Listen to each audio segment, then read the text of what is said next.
Et nous passons au corps humain, une machine infernale pilotée par un esprit.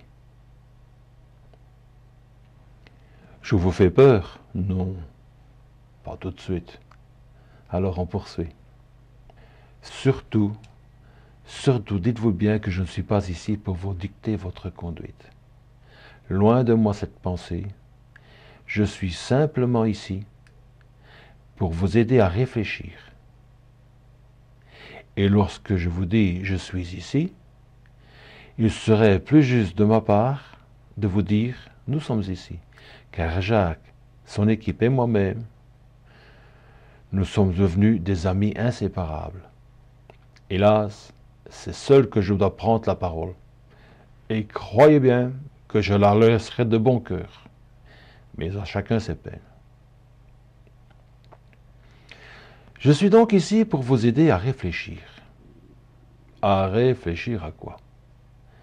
À ce qui est céleste. Il faut que chacun comprenne qu'il a quelque chose de céleste en lui. Et je ne dis pas cela pour vous faire chercher, mais simplement pour vous apprendre que l'esprit que vous avez en vous est céleste.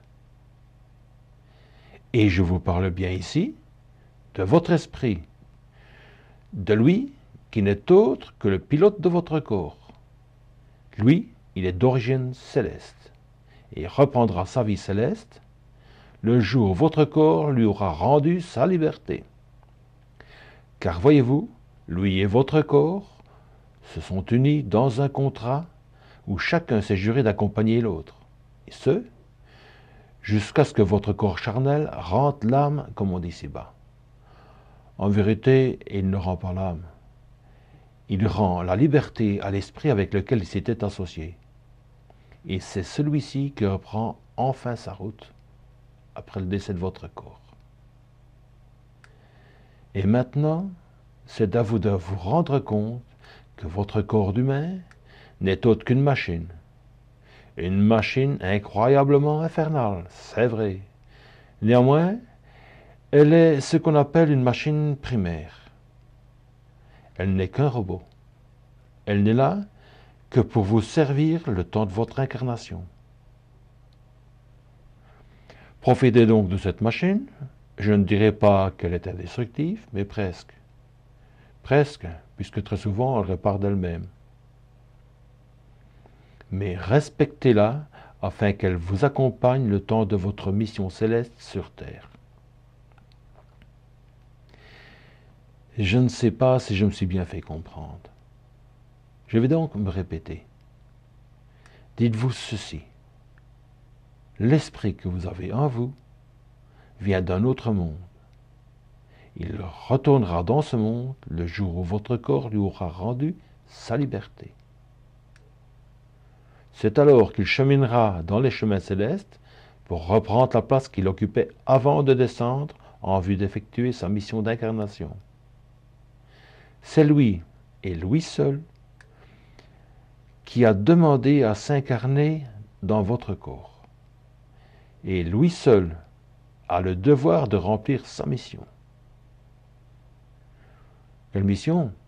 Eh bien, celle qu'il s'était décidé d'accomplir avant de descendre. Il vous faut savoir, chers amis, que cette mission est un grand bien pour son évolution céleste. Alors, aujourd'hui qu'il est ici-bas, aujourd'hui qu'il est en vous, laissez-le s'accomplir. C'est lui et lui seul qui a une mission. Votre corps d'humain n'est là ni pour se disputer, ni pour se venger, ni pour se battre. Et je ne m'adresse pas ici qu'aux humains qui sont dans des pays en guerre. Votre corps est seulement là pour accompagner votre esprit dans ce qu'il est venu faire sur terre. C'est à vous de comprendre ce que vous êtes venu faire sur terre et surtout, vous limitez à ce que votre esprit vous demande de faire. Mais il est certain que si votre corps vous demande des vacances, le devoir de votre esprit est aussi de minimiser sa monture et de vivre avec lui en complaisance de ce qu'il est, de vivre avec lui et de l'accepter tel qu'il se trouve, et non le répugner, le congédier, le flageller, comme s'il s'agissait d'un animal qui ne veut pas rendre le devoir qu'il a à faire. Pensez aussi que votre corps n'est qu'une machine fertile, et que ce corps a des comptes à rendre à sa famille. Il faut donc apprendre à concilier cet ensemble qui fut un jour baptisé l'être humain. Concilier cet ensemble qui fut un jour placé sur terre, afin que les esprits puissent s'émanciper dans le bonheur de la matière. Car c'est au travers de la matière que l'esprit progresse le plus au niveau céleste.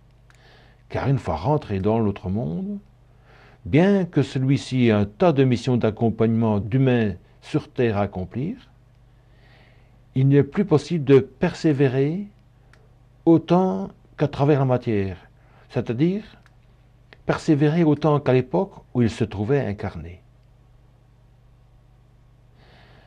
Voilà qui, je pense, résume ce qu'est la machine humaine. Merci à tous de m'avoir accompagné jusqu'ici et je vous dis à bientôt.